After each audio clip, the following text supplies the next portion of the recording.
Basile, votre application de recherche immobilière, présente Sud Radio, parlons IMO. Midi 13h, Sylvain Lévy-Valency.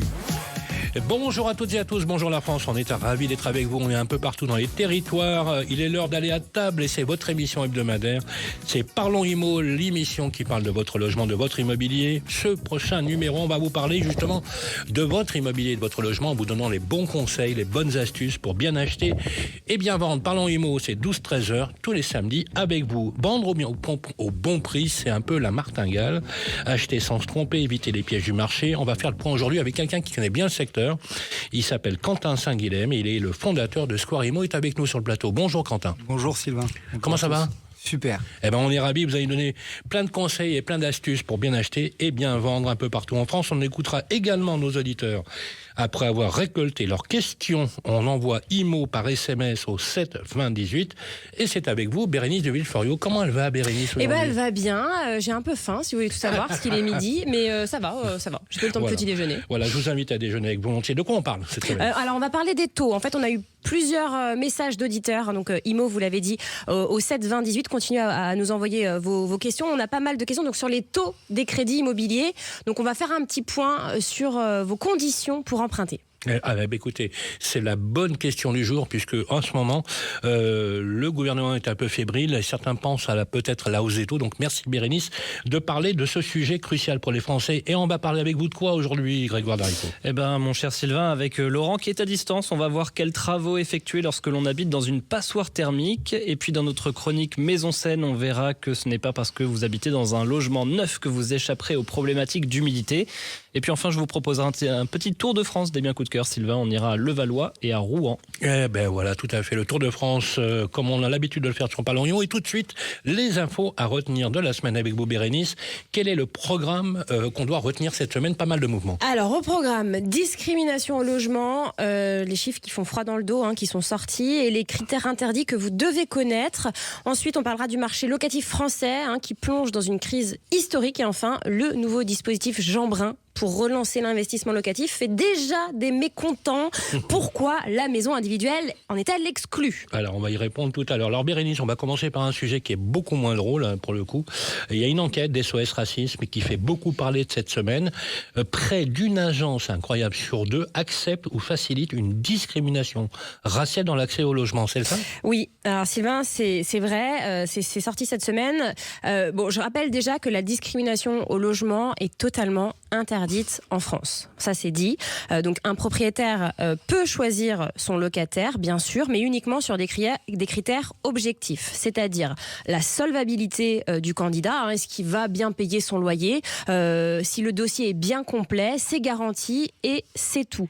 Tous les autres critères sont interdits, que ce soit l'origine, le sexe, la situation de famille, la grossesse, parce qu'apparemment, il y a eu des cas aussi, on a refusé des femmes enceintes, l'apparence physique, le nom de famille, l'orientation sexuelle, le handicap, la religion, l'ethnie, les opinions politiques, les activités syndicales. La liste est longue et sans ambiguïté. Et alors justement, j'aimerais qu'on parle du handicap parce que c'est le critère de discrimination numéro 1 dans l'accès au logement. Mais on en parle trop peu. Les personnes en situation de handicap ont significativement moins de chances d'être sélectionnées comme locataires. C'est une réalité qui reste largement invisible dans le débat public. Alors cette semaine, je tiens quand même à le signaler, je me suis entretenue avec les deux plus gros syndicats immobiliers de France, donc la FNAIM, la Fédération nationale de l'immobilier, et l'UNIS, l'Union des syndicats immobiliers. J'ai appelé leurs présidents, donc Loïc Quentin et Daniel Dubrac, parce que je voulais quand même avoir leur avis sur le sujet. Alors ils m'ont confirmé, réaffirmé leur engagement dans la lutte contre ces discriminations. Il faut savoir que ces deux organisations sont très actives pour former les adhérents, pour faire de la pédagogie auprès des professionnels et tenter justement de faire reculer ces pratiques. Ensuite, je tiens quand même à rappeler, si jamais vous êtes victime de discrimination au logement, qu'est-ce qu'il faut faire ? Alors déjà, il faut garder les traces, les mails, les SMS, les échanges, parce que c'est pas évident à prouver. Ensuite, il faut contacter le défenseur des droits au 39 28. 39 28, c'est gratuit. Ou vous allez sur internet antidiscrimination au pluriel.fr. Et vous pouvez également déposer plainte à la police ou à la gendarmerie dans un délai de 6 ans. Il faut savoir que les sanctions sont lourdes, c'est jusqu'à 3 ans de prison et 45 000 € d'amende, plus les dommages et intérêts pour la victime, mais c'est de manière générale, j'ai discuté avec un avocat aussi cette semaine. En vrai, il n'y a pas beaucoup de sanctions. Voilà, mais c'est quand même un sujet. Mais il faut le faire, il faut le signaler. C'est un sujet crucial et un sujet avec lequel on restera vigilant. Passons maintenant à la situation du marché locatif qui semble encore une fois se dégrader. Alors, se dégrader est un euphémisme, mon cher Sylvain. Et là, je m'appuie sur Foncia, parce que Foncia, c'est un bon thermomètre. Il gère 400 000 biens immobiliers, donc on peut dire que c'est le premier loueur de France. Et ils ont sorti leurs chiffres de l'année 2025. Et ça dit une chose simple, donc sur les locations, il y a moins d'offres et moins de mobilité. Donc les Français ne bougent pas. Les chiffres marquants, c'est qu'il y a moins 3% de congés locataires, moins 2% de relocation par rapport à l'année d'avant, et surtout moins 7% de stock de logements disponibles. Résultat, un taux d'occupation à 93,6% et une rotation qui s'arrête quasiment, qui est à 19,7%. Alors le président de Foncia ADB, administration de biens, qui s'appelle Zahir Kinou, l'a dit sans détour, l'année 2025 confirme purement et simplement que l'on est dans une tension locative structurelle. C'est du jamais vu chez Foncia en plus de 50 ans d'existence. Donc selon lui, il y a une part, d'une part moins de logements à la location et d'autre part moins de mobilité. Donc les locataires ne bougent plus faute de solutions. Alors pourquoi cette pénurie, Sylvain ? Il y a plusieurs raisons. Pourquoi cette pénurie ? Beaucoup de propriétaires ont préféré vendre plutôt que de louer. 47% d'entre eux, selon une étude Foncia, à cause des contraintes réglementaires et parce qu'il y a moins de rentabilité, donc ça c'est important de le signaler. Et d'autres louent hors circuit des agences, vous savez, par rapport aux interdictions liées au DPE, oui, bien sûr. par rapport à la note énergétique, le diagnostic de performance énergétique. Et enfin, il y a une partie des propriétaires qui préfèrent basculer vers la location saisonnière, forcément c'est plus rentable. Donc la situation est vraiment préoccupante parce qu'elle impacte directement les Français. Alors on va terminer justement, peut-être pour répondre à cette question, à cette problématique, avec un nouveau dispositif d'investissement locatif qui a été annoncé par le gouvernement. D'ailleurs, on en parlera tout à l'heure dans la grande question, statut du bailleur privé et plan de relance pour le logement. Oui, alors pour faire très bref, parce qu'on en parlera plus en détail en fin d'émission, mais le gouvernement, vendredi dernier, a présenté un plan de relance du logement avec un objectif ambitieux, c'est 2 millions de logements en plus d'ici 2030. Alors, il y a plusieurs leviers et un des leviers, c'est le dispositif Jeanbrun, qui est pensé pour redonner envie aux Français d'investir dans le locatif. En gros, Sylvain, c'est le nouveau dispositif fiscal qui remplace le Pinel, qui a été enterré en décembre, je vous le rappelle. Donc, il permet aux investisseurs privés de déduire de leurs revenus fonciers une partie du prix d'achat d'un logement neuf ou ancien avec travaux. Et concrètement, ça offre un amortissement. Voilà, donc on vous expliquera plus en détail les conditions tout à l'heure. Sauf que le problème, c'est que le secteur de la construction de maisons individuelles pousse un coup de gueule. Pourquoi ? Parce que seuls les appartements sont éligibles au dispositif Jeanbrun, pas les maisons individuelles, ni dans le neuf, ni dans l'ancien avec travaux. Donc il y a le premier constructeur de maisons en France, Hexahome, qui a appelé le gouvernement cette semaine à corriger cette exclusion. Leur argument, la maison individuelle est l'habitat préféré de 80% des Français. Elle se construit plus rapidement qu'un immeuble collectif, et c'est vrai, et elle répond immédiatement aux normes énergétiques avec un DPE A ou B. Donc l'entourage du ministre du Logement a réagi. Ils ont assuré qu'il ne s'agit pas d'une exclusion délibérée, mais d'une question technique liée aux procédures parlementaires avec le 49.3. Bref, le ministre a dit qu'il souhaiterait réintégrer les maisons dans le dispositif via un projet de loi décentralisation qui devrait être présenté avant les élections municipales de mars. Donc je vous tiens informé, Sylvain, je suis l'affaire de près. Ouais, c'est extrêmement clair. Voilà. Merci Bérénice. Et tout de suite, on attaque le chantier du siècle. Avec Sofinco, baissez votre consommation d'énergie en lançant vos travaux d'éco-rénovation. Sofinco présente Sud Radio, parlons éco-rénovation. Avec vous, Grégoire Darico et El Docteur, Laurent Permas. Et bonjour à toutes et à tous. Il fait de nouveau froid cette semaine, donc j'ai décidé qu'on allait s'adresser à tous les propriétaires qui ont un bien ancien, un bien énergivore, difficile à chauffer. Bref, ce qu'on appelle une passoire thermique, car en 2026, les règles ont changé. Il faut savoir quoi faire et par où commencer. Alors Laurent Permas est effectivement avec nous à distance cette semaine pour tout décrypter. Bonjour Laurent. Bonjour Grégoire. Laurent, première question, elle est toute simple, c'est quoi déjà une passoire thermique ? Oui, on va commencer par le début. C'est un logement très énergivore qui est classé F ou G, après un DPE. Et le diagnostic, on rappelle, c'est le diagnostic de performance énergétique. Ce sont très souvent des maisons ou appartements anciens, mal isolés, avec un chauffage qui est très peu performant et donc forcément cher pour la facture en hiver et difficile à refroidir l'été.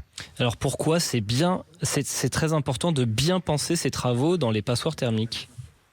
Tout simplement parce que si vous êtes propriétaire d'un logement classé F ou G, au DPE, vous êtes dans le viseur de la réglementation. On avait déjà parlé dans une précédente chronique, mais surtout, vous avez intérêt à agir pour louer, vendre ou simplement protéger tout simplement la valeur de votre bien. Elle impose quoi, la loi, aux propriétaires, Laurent ? Depuis le 1er janvier 2025, il est interdit de louer un logement classé G. On en avait parlé, et dès 2028, ce sera le tour en fait des logements classés F. Et en 2034, c'est un peu plus loin, mais ce sera autour des logements classés E. Donc concrètement, vous ne pourrez plus signer de nouveaux bails si votre logement est classé G. Vous risquez de perdre de la valeur tout simplement à la revente. Et puis vous avez moins de droits à certaines aides si vous n'engagez pas de rénovation globale. Donc on commence par quels travaux si on veut sortir de ces pièges ? On commence, on le redit à chaque fois, on commence par un audit énergétique qui va vous aider à planifier vos travaux. Et puis, globalement, voici un peu la marche à suivre, assez logique et efficace. Première étape, c'est l'isolation. Toiture et comble, 25 à 30% des pertes de chaleur. Murs, c'est jusqu'à 20-25%. Et les fenêtres, c'est à traiter, mais jamais en premier. Seules, elles ne suffisent pas en fait à descendre votre étiquette. La règle d'or, on commence toujours par isoler. Et puis l'étape 2, c'est la ventilation. C'est installer une VMC efficace. Je le rappelle, un VMC, c'est ventilation mécanique contrôlée. Surtout après l'isolation, pour éviter l'humidité, vous en parlez régulièrement. Et puis l'étape 3, c'est le chauffage. Installer un système plus performant, pompe à chaleur, la PAC, chaudière à gaz ou condensation. Et puis on adapte aussi la régulation, les thermostats, les robinets thermostatiques, mais seulement après avoir isolé. Sinon, le chauffage performant chauffe dans le vide. Et oui, et niveau budget, ça représente combien à peu près ? Et puis aussi, surtout, quelles aides on peut activer ? Alors, en fait, la rénovation globale d'une maison, c'est entre 20 000 et 40 000 euros, selon la surface et les travaux. En 2026, même avec ma prime Rénov suspendue provisoirement, je le rappelle, c'est lié au vote du budget, vous pouvez encore mobiliser la prime C2E, c'est des certificats d'économie d'énergie, l'éco-prêt à taux zéro, jusqu'à 50 000 euros, la TVA réduite à 5,5, on regarde, c'est sur certaines... notamment les pompes à chaleur ou autres, et les aides locales selon votre commune ou région. Donc, surtout, on contacte un conseiller France Rénov, il y en a 600 points conseil sur toute la France. C'est l'État. Ils peuvent justement vous aider à simuler par un parcours travaux, plus le financement, et tout ça gratuitement. Laurent, pour conclure très rapidement, parce que l'heure tourne, si je comprends bien, il vaut mieux agir dès maintenant ? Oui, plus on attend, plus la valeur de votre logement va baisser, et puis les aides se durcissent. On sait que c'est en fonction des revenus, et puis les artisans vont être débordés. Donc rénover aujourd'hui, on reprend la main sur sa facture, le confort de son logement, et puis la valeur de votre bien. Donc c'est que vous soyez locataire, que vous soyez propriétaire pour louer ou tout simplement propriétaire pour habiter. Merci beaucoup Laurent Permas, à la semaine prochaine. Sud Radio, parlons éco-rénovation. Avec Sofinco, lancez vos travaux d'éco-rénovation pour baisser votre consommation d'énergie. Les amis, on fait une petite pause et on se retrouve tout de suite après. On répondra aux questions de nos auditeurs avec vous, Bérénice de Villefloriot. Et on recevra également notre grand invité qui est sur le plateau, c'est Quentin Saint-Guilhem, le fondateur de Square. Basile, votre application de recherche immobilière, présente Sud Radio, parlons IMO. Midi 13h, Sylvain Lévy-Valency. Voilà, vous êtes de retour sur le plateau de Parlons Immo, votre émission qui parle de votre immobilier, de votre logement. Bienvenue à tous ceux qui nous rejoignent sur Sud Radio. Alors justement, logement, achat, vente, c'est des questions que l'on va aussi poser à nos auditeurs. On donne les éléments à nos auditeurs pour qu'ils nous posent les questions. Et on va parler de quoi d'ailleurs cette semaine, Bérénice ? On va parler des taux des crédits immobiliers. Voilà, les taux des crédits immobiliers, est-ce que ça va grimper ? Ça, c'est la grande question du jour. Avec la Massif, économisez en changeant d'assurance de prêt immobilier. Conditions sur massif.fr. La Massif présente Sud Radio, parlons IMO, ça vous concerne. Voilà les amis, ça vous concerne chaque semaine, cette question qui est posée sur les taux d'intérêt. On comprend pourquoi. Bérénice. Et oui, c'est Corinne qui nous a écrit, elle a posé sa question, précédée, qui était après IMO, I2MO 72018. Donc n'hésitez pas, vous envoyez IMO plus votre question.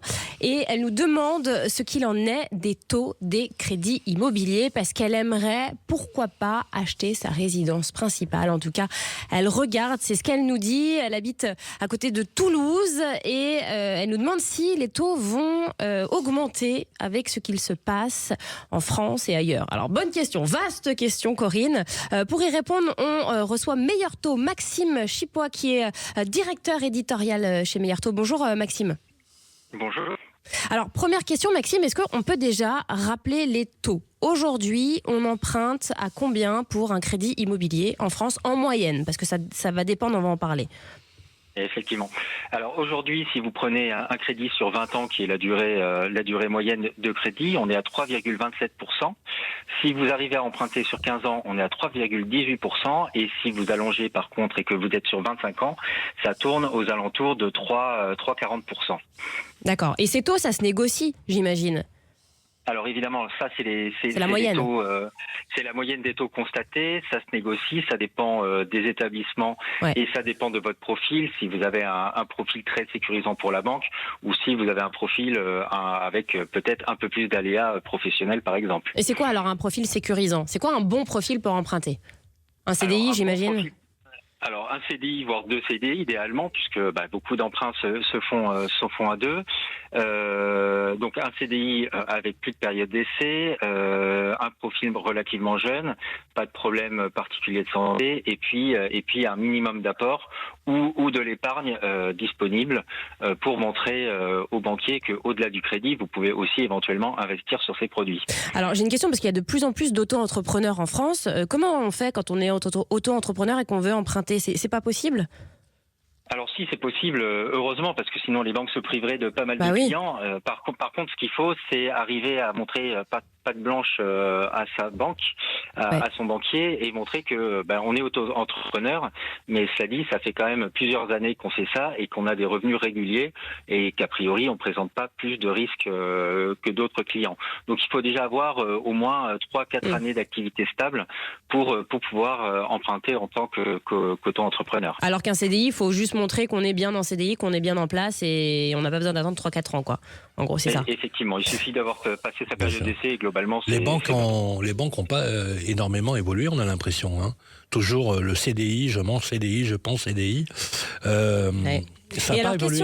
Question Maxime, est-ce que, parce que là vous parliez de différents établissements bancaires, est-ce qu'il y a de fortes disparités ? Est-ce que vous notez, vous en tant que courtier, je rappelle que vous faites le tour de toutes les banques, est-ce que vous notez de fortes disparités en fonction des établissements, on va dire des groupes, des différents groupes, et surtout en fonction des zones géographiques ? Est-ce qu'on peut avoir des disparités dans le sud par exemple? Alors effectivement, chez Meilleur Taux, notre boulot, c'est de comparer les taux des différentes banques dans les différentes régions. Au sein des régions, il peut y avoir de grosses disparités. Ça dépend beaucoup des politiques locales des établissements. En général, on trouve 0,5 points d'écart entre le meilleur taux trouvable et les autres taux. Donc ça a l'air de rien, mais 0,5 points. Sur 25 ans. Sur 25 ans, ça fait entre 12 000 et 15 000 euros d'économie, et même et ça se sent même au niveau du mois, puisque c'est 50 ou 60 euros que vous aurez à payer en moins en mensualité pour votre crédit. Donc ça, c'est quand même quelque chose de très très tangible. Eh bien, merci beaucoup Maxime, et je rappelle que c'est pour ça que c'est important de faire appel à un courtier, justement parce que vous faites le tour de toutes les banques et vous négociez, comme vous apportez plein de dossiers en même temps, vous avez un pouvoir de négociation que nous, on n'a pas. Merci Maxime. Sud Radio, Parlons Immo, ça vous concerne. Avec la Massif, changez votre assurance de prêt immobilier et économisez. Conditions sur massif.fr. Voilà, c'est l'heure de recevoir notre grand invité qui est sur le plateau. Bonjour Quentin Saint-Guilhem. Bonjour. Alors, est-ce qu'on dit Saint-Guilhem ou Saint-Guilhem ? Ça dépend où est-ce qu'on se situe. En Île-de-France, c'est plutôt Saint-Guilhem, et quand on est à côté de Saint-Guilhem-le-Désert dans le sud, et effectivement la prononciation est différente. Alors justement, avec vous êtes le fondateur, le CEO de Squarimo. On va parler donc des vendeurs et on va essayer de dédramatiser justement les problématiques de prix et de donner les clés concrètes à nos auditeurs. C'est vrai que les auditeurs se posent la question, mais on peut les comprendre. On veut toujours acheter moins cher, le mieux, avec de bonnes astuces, de bons conseils. Et à l'inverse, le vendeur veut vendre le maximum, puisque les Français parfois pensent que leur appartement c'est la 8e merveille du monde. Donc forcément, il faut essayer de se rejoindre, comme vous dites souvent, les deux aspects. Est-ce que c'est toujours aujourd'hui un bon moment pour vendre son bien immobilier, ou faudrait-il être, selon vous, beaucoup plus prudent qu'avant ? Alors, pour moi, c'est toujours le bon moment, mais le marché a changé. On est clairement dans un marché acheteur. Donc aujourd'hui, il est hyper important, si vous voulez, de bien penser à la présentation de son bien, de bien penser au prix auquel on va démarrer une vente. Tout simplement parce que on a tendance à avoir effectivement un côté très émotionnel et à peut-être surévaluer son bien, sauf qu'en réalité, le prix du marché, c'est le prix qu'un acquéreur est capable de payer. Donc il n'y a pas de bon ou de mauvais moment, il y a simplement une façon de faire, selon moi. Ah, pour vous, c'est une façon de faire. C'est intéressant ce que vous dites, parce que selon vous, si on va plus loin dans la démarche, c'est quoi l'erreur la plus fréquente que font justement les clients lorsqu'ils veulent mettre leur bien en vente ? C'est clairement justement de confondre le prix souhaité et la réalité du marché. Aujourd'hui, il faut absolument se décorréler, je dirais, des transactions qui sont réalisées, qui sont peut-être très antérieures. C'est pas parce que son voisin a vendu il y a 2 ans un certain prix qu'aujourd'hui, dans le même immeuble, on va vendre dans les mêmes conditions. Donc, il faut vraiment faire attention à, je dirais, bien solliciter les professionnels pour avoir une analyse, je dirais, fine de la valeur du bien à l'instant T, en tenant compte aussi d'une profondeur de marché, de l'offre disponible, pour que ce soit efficace. Alors, on peut comprendre que quelqu'un qui a acheté cher ou très cher, lorsqu'on lui dit que ça vaut par exemple moins que ce qu'il a acheté, c'est sûr qu'il fait un peu la gueule, ça, on peut le comprendre ça. Alors justement, la question du prix, donc du coup, elle est centrale dans la démarche, effectivement. Comment on fixe un juste prix, ni trop haut, ni trop bas, justement ? C'est quoi la technique ? Alors, en dehors du fait de prendre un professionnel pour le faire. On tient compte des transactions réalisées et on tient compte de l'offre disponible.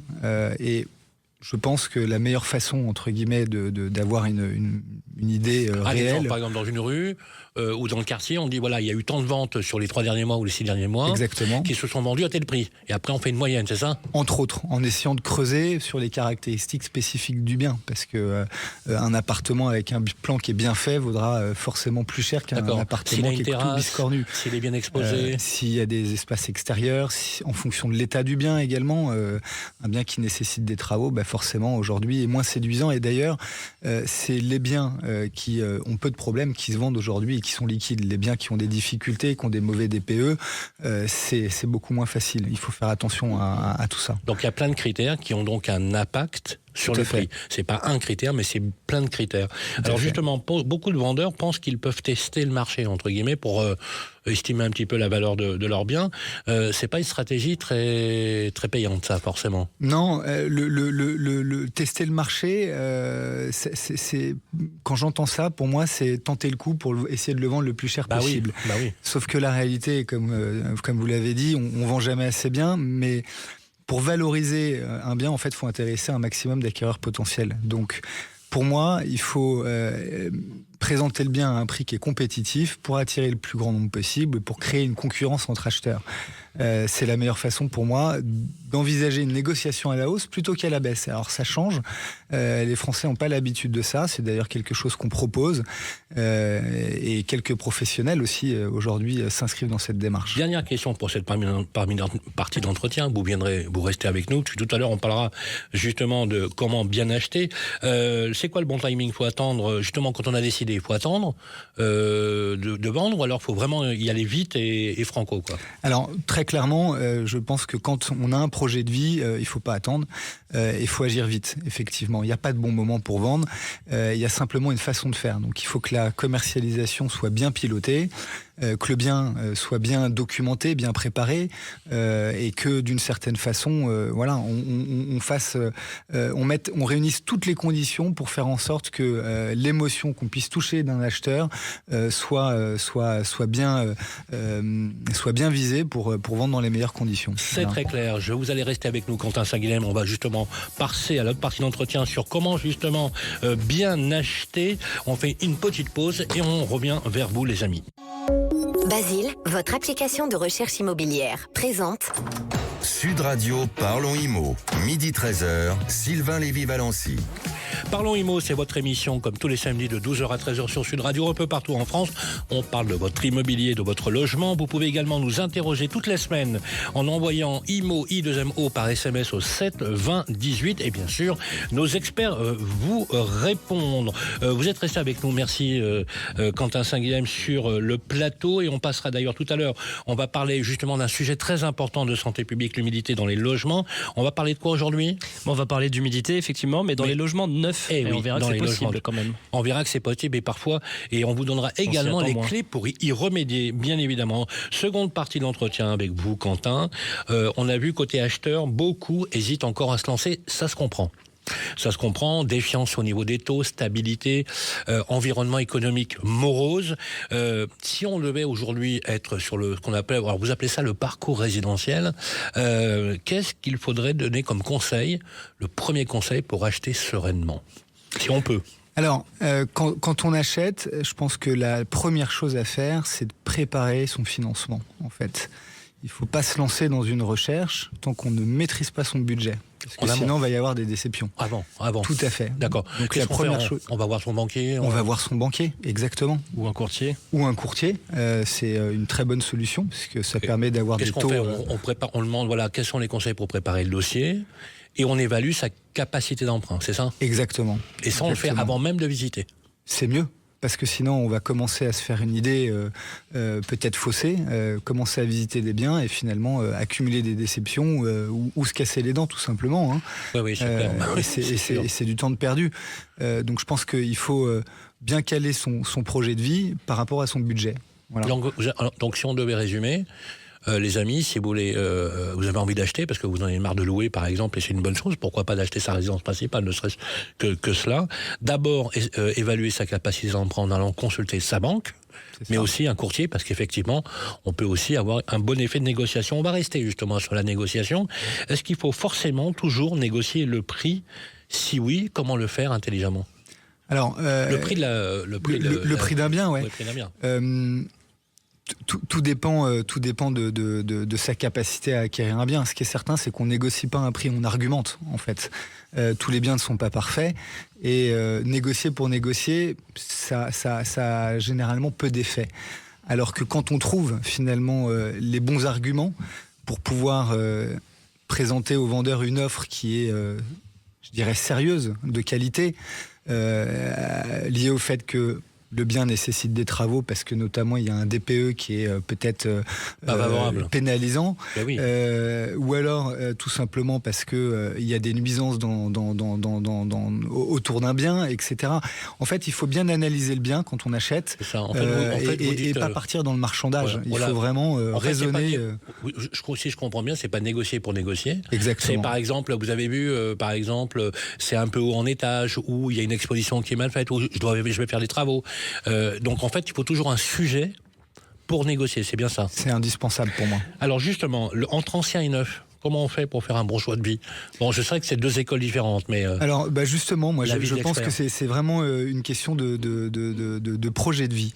L'ancien a l'avantage d'offrir beaucoup plus de biens en fait, hein. Donc on va plutôt favoriser son emplacement et le potentiel. Quand on aime faire des travaux, c'est aussi l'occasion, je dirais, de se lancer dans une recherche dans l'ancien et de s'approprier en fait le logement. Quand on n'a pas envie de s'embêter et qu'on veut vraiment du confort et de la visibilité budgétaire, le neuf est une très bonne alternative dans la mesure où généralement il y a une garantie décennale et on n'a pas de gros travaux à faire. Garantie décennale, c'est propre, première habitation, il y a un parking, il y a toutes les normes, c'est très peu consommateur en termes d'énergie, effectivement. C'est vraiment une question d'envie. Sur le financement, est-ce que vous voyez éventuellement des opportunités malgré des taux qui sont quand même, si on compare, qui restent élevés, mais qui sont quand même toujours abordables, sans compter qu'il y en a certains qui pensent que ça va augmenter. Je voudrais rappeler qu'on est effectivement dans une crise du logement, mais il y a quand même eu beaucoup de transactions l'année dernière, je crois 950 000. C'est ça. Donc ça veut dire que finalement les banquiers financent. Pour moi, il y a pas c'est pas parce que les taux sont hauts qu'il faut se priver d'acheter. Les prix sont en train de se corriger et donc le moment est tout à fait adapté pour avancer dans son projet de vie quand on en a un. Alors dernière question et vous restez avec nous parce qu'on a une grande question à discuter avec vous en fin d'émission. Acheter, c'est toujours un projet raisonnable pour un primo-accédant? Évidemment, c'est de l'épargne forcée, l'acquisition d'un bien immobilier. Je pense que c'est le premier élément de sécurité des Français, d'une certaine façon. C'est un lieu de vie. Donc oui, moi je pousse à acheter et à acheter jeune. Merci beaucoup Quentin Saint-Guilhem. Vous restez avec nous sur le plateau. Il est temps maintenant, les amis, on va parler de la qualité de l'air dans votre habitat, mais aussi d'humidité. Avec Murprotec, agissez contre l'humidité et prévenez les risques de l'habitat sur votre santé. Murprotec vous présente Sud Radio. Parlons Immo, Maison Seine. Avec vous, Grégoire Daréco et un autre éditorialiste qui est de coutume. Nous avions Édouard David. Exactement. Et nous avons un expert, le docteur Manuel Wojciechowski, qui est avec nous en ligne, Grégoire. On a un petit nouveau cette semaine, mon cher Sylvain, pour comprendre comment nos logements peuvent influencer notre santé et notre confort. Alors aujourd'hui, effectivement, on s'attaque à une idée reçue. Une maison neuve, c'est forcément sain et sans humidité. On va voir que pourtant l'humidité peut aussi toucher les constructions récentes. Et donc oui, pour nous aider à faire le point, je reçois cette semaine notre petit nouveau Manuel Wojciechowski, directeur national de la formation des experts de Murprotec. Bonjour Manuel et bienvenue. Bonjour Grégoire. Et oui, c'est une surprise pour beaucoup, mais neuf ne veut pas dire exempt de problème d'humidité. Alors justement, pourquoi une maison toute neuve pourrait-elle présenter de l'humidité ? Alors il y a plusieurs causes possibles. Il y a déjà l'humidité de construction, parce que lors de la construction type béton, enduit, plâtre, qui contiennent énormément d'eau, et si le logement est habité trop tôt, l'humidité n'a pas le temps de s'évacuer. On a aussi des cas où il y a une ventilation qui est insuffisante, c'est-à-dire que les maisons neuves sont très bien isolées, ça c'est le point positif, mais elles respirent moins. Et si la VMC elle est mal réglée, en panne, l'humidité elle s'accumule vite. Oui. Et l'autre problématique qu'on a, c'est qu'on a des défauts structurels, c'est-à-dire qu'on peut avoir des mauvaises étanchéités de fondation, des remontées capillaires mal gérées, ou alors des erreurs dans la pose des matériaux. Donc même en construction moderne, on n'est pas totalement à l'abri. Exactement, le neuf c'est un confort thermique énergétique, mais ça ne protège pas contre une mauvaise mise en œuvre ou un manque d'entretien des systèmes de ventilation. Et comme l'humidité n'est pas toujours visible tout de suite, elle peut s'installer en silence pendant des mois. Et des problèmes d'humidité qui peuvent apparaître rapidement après la livraison, ou est-ce que ça peut prendre du temps ? Alors ça dépend, ils peuvent apparaître très tôt, surtout si le logement a été livré ou occupé avant que l'humidité de construction ne soit bien évacuée. Mais parfois ça peut mettre 1 an ou 2, le temps que les matériaux bougent ou alors que les premiers hivers révèlent les défauts. Si c'est une maison sous garantie décennale, est-ce que le constructeur peut être tenu responsable ?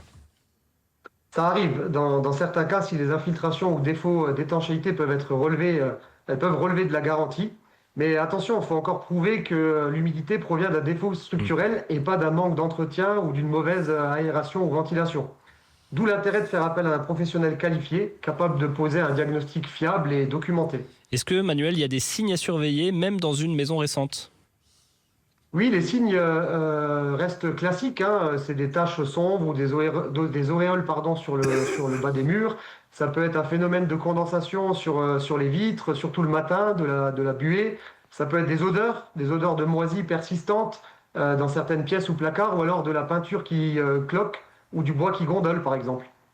Et tout ça, ça peut apparaître dès la première année d'emménagement, si l'humidité elle est mal gérée. Qu'est-ce qu'on fait si on remarque ces signes chez soi ? Alors déjà, il faut éviter d'abord de les ignorer ou de simplement repeindre par-dessus. L'idéal, c'est déjà de faire un diagnostic précis pour savoir si c'est un défaut ponctuel, un problème de ventilation ou une remontée structurelle. Et ensuite, on agit avec la bonne solution technique adaptée à la cause. Dans une maison neuve, un traitement ciblé et rapide permet d'éviter que le problème ne s'aggrave ou ne devienne visible à la revente. Allez, un petit mot de conclusion, Manuel. Alors le mot de conclusion, ça sera qu'une maison neuve, elle n'est pas automatiquement une maison neuve. Une maison saine, Elle offre de grandes qualités de confort, mais nécessite une vigilance, notamment dès les premiers mois.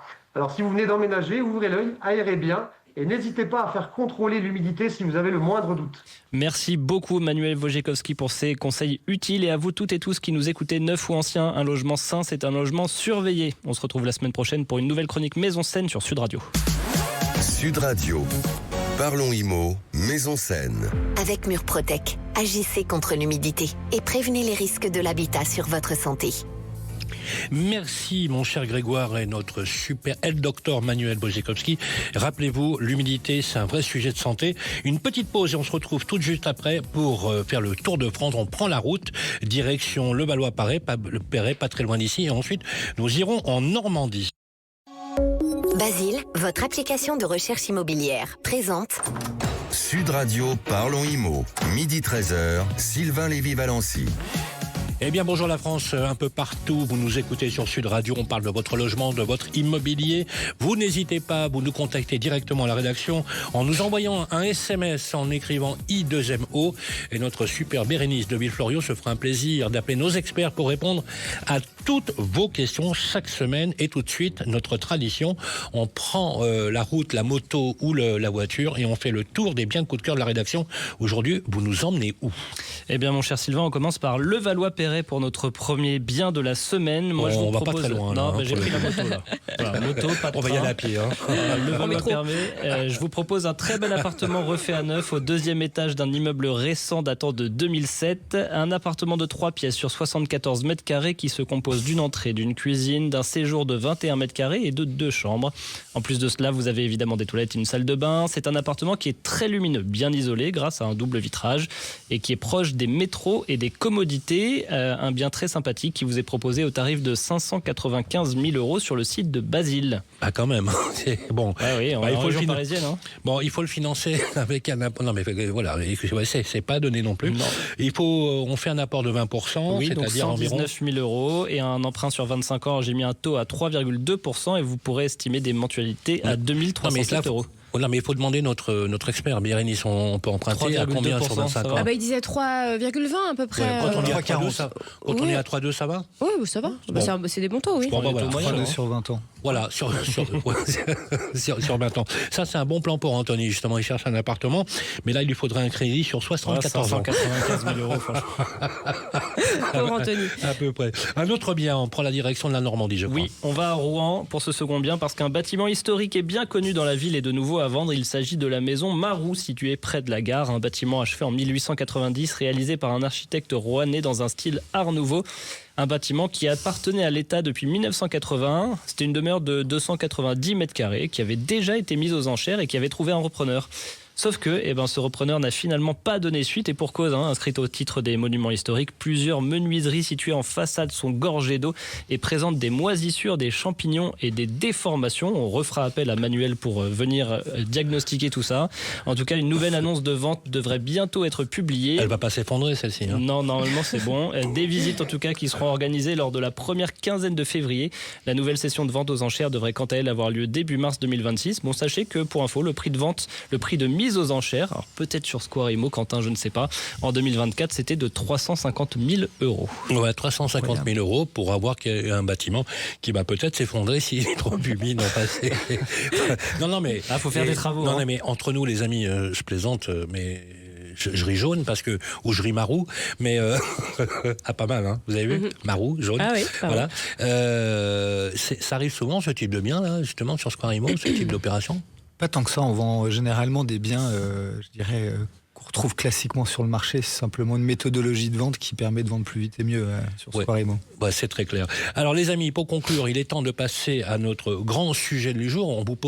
On se pose tous, d'ailleurs la rédaction, en fonction de l'actu d'ailleurs, une question d'actualité cruciale pour vous, partout en France, lorsque vous achetez votre maison, votre appartement, quand vous louez, ou vous soyez dans le secteur social également. La grande question aujourd'hui, c'est pour ça que je vous ai demandé de rester, mon cher Quentin, avec l'équipe Grégoire et Bérénice, dans un contexte de crise du logement, avec un plan de relance, enfin, parce que c'est le seul ministre finalement qui a proposé un plan de cette nature quand on voit les 6 derniers. Enfin, c'est jamais que le 6e. Hein. Oui, la précédente, Valérie Létard, avait fait quand même beaucoup de travail. Hein. Absolument. Et d'ailleurs, il faut... C'est aussi grâce à elle. Hein. Il faut rendre justice à Valérie Létard. Si elle nous entend, on l'embrasse bien fort, puisque ça a été certainement la seule ministre du Logement dans les deux premiers mandats d'Emmanuel Macron, hormis peut-être Julien de Normandie qui avait fait beaucoup de travaux. On a un plan qui a été présenté par Vincent Jeanbrun. Il a été décortiqué dans les QAG, ce qu'on appelle les questions au gouvernement, par le ministre Vincent Jeanbrun aux députés et aux sénateurs. Un plan de relance très ambitieux. Et je vais vous demander, mon cher Quentin, de nous donner votre avis. Dans un premier temps, Bérénice, quels sont les, on va dire, sommairement, les grands axes du plan de relance et également de ce fameux statut du bailleur privé qui, a priori, devrait voir le jour quand même. Oui, alors oui, c'est vrai qu'il y a plusieurs leviers pour le gouvernement. Bon, on va peut-être plus s'attarder parce qu'il y a pour les bailleurs sociaux, par exemple, mais on va plus s'attarder sur le dispositif Jeanbrun qui concerne vraiment les Français qui nous écoutent. C'est le nouveau mécanisme fiscal de ce plan qui est intégré au budget 2026. Donc l'objectif, c'est vraiment remettre des particuliers investisseurs sur le marché locatif partout en France sans zonage. C'est ça qui est intéressant. Ouais, sans zonage, concrètement, il s'adresse donc à ceux qui achètent un appartement en immeuble collectif, neuf ou ancien. Ça aussi, c'est une nouveauté. Mais on nous a posé travaux, la question de l'ancien est concerné. On est d'accord. Voilà, mais c'est pas que le neuf. Non, mais alors avec travaux, et ça risque d'évoluer parce qu'en gros, il faut que les travaux fassent 30% du prix du bien. Mais apparemment, le ministre aurait dit que c'est en discussion, ça pourrait s'abaisser à 20%. Donc c'est affaire à suivre. Ouais, c'est beaucoup. Hein. C'est pour ça que ça bloque un peu. Il y a eu certains professionnels, vous allez nous dire. Il faut évidemment que celui qui achète s'engage à louer ce bien pendant 9 ans avec des loyer plafonné et il ne peut pas louer à un proche. Bon, ce dispositif va être en place pendant 3 ans. Donc concrètement, Quentin, est-ce que ce dispositif Jeanbrun, pour vous, ça va vraiment changer l'équation économique au point de relancer l'investissement locatif? Est-ce que c'est un pari qui va être tenu? Alors, je pense que l'amortissement qui est effectivement possible et le principe sur les logements anciens sous condition effectivement qu'on réalise des travaux à hauteur de 30% de la valeur d'achat du bien. Ça va un petit peu dans la lignée finalement des logements très énergivores et qui ont besoin effectivement de travaux importants. Je pense, ce qui est important de retenir au travers de toutes ces projections, entre guillemets, c'est que ça va surtout redonner de la stabilité au marché, parce que l'investissement est indispensable pour mieux loger les Français. S'il n'y a pas d'investisseurs, il n'y a pas de logement.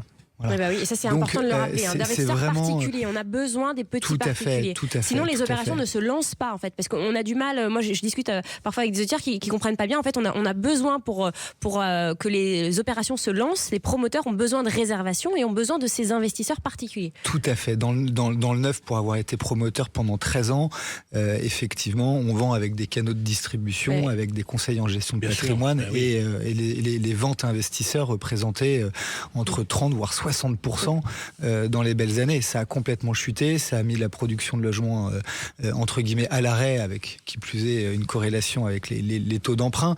Mais aujourd'hui, le fait d'offrir de la visibilité et encore une fois de la stabilité, c'est que un bon signal pour pouvoir permettre aux investisseurs de se repositionner et d'avancer. Ouais, c'est vrai. Ouais. Et donc selon vous, c'est un pari qui est tenu? Selon vous, après, on parlait de Valérie Létard. Il faut quand même préciser que Vincent Jeanbrun a fait beaucoup en coulisses, justement pour obtenir ce dispositif. Moi, j'ai discuté avec ses proches là cette semaine. Il a harcelé le Cornu. C'est un ministre qui a investi, qui a engagé. On parle même de 49.3. Si je me trompe pas. En fait, c'est pour ça que il y a une vraie volonté, quoi. C'est pour ça que sur l'ancien, il y a une question technique sur le 49.3 justement pour y faire passer. A priori, ça vaut la peine, mais ce qu'on sait quand même également, c'est que malheureusement, le gouvernement Le Cornu a jeté l'éponge sur le passage parlementaire et sortir le 49.3. Donc en fait, on revient, si vous voulez, à un autre système qui pourrait menacer effectivement la chute du gouvernement. Il est temps de nous quitter. On vous remercie très chaleureusement, Quentin Saint-Guilhem, d'être venu sur le plateau. Je rappelle qu'on peut vous trouver facilement sur Square Imo, un site innovant justement pour bien acheter et bien vendre son bien. Merci à tous les chroniqueurs de la rédaction, Bérénice de Villefloriot, notre Grégoire Darico, et le docteur Laurent Permas, Manuel Wojciechowski et vous, Quentin Saint-Guilhem. Sans oublier notre niçois préféré, préféré, le grand 2,10 m de haut, Anthony à la technique, voilà, qui est d'accord d'ailleurs pour emprunter sur 75 ans pour avoir un appartement. Oui, par il est exemple, jeune. 600 000 euros, ça, pour avoir un appartement, par exemple, à Le Ballon. On va se retrouver la semaine prochaine, les amis, pour un nouveau numéro de Parlons Immo. Je rappelle que vous pouvez accéder à l'émission en replay sur le site de Sud Radio, sur la chaîne YouTube, mais également rediffusée sur radio-imo.fr tous les mardis à midi. Portez-vous bien, belle semaine et à samedi prochain. Sud Radio, Parlons Immo, Sylvain Lévy-Valency. Avec Basile, votre application de recherche immobilière.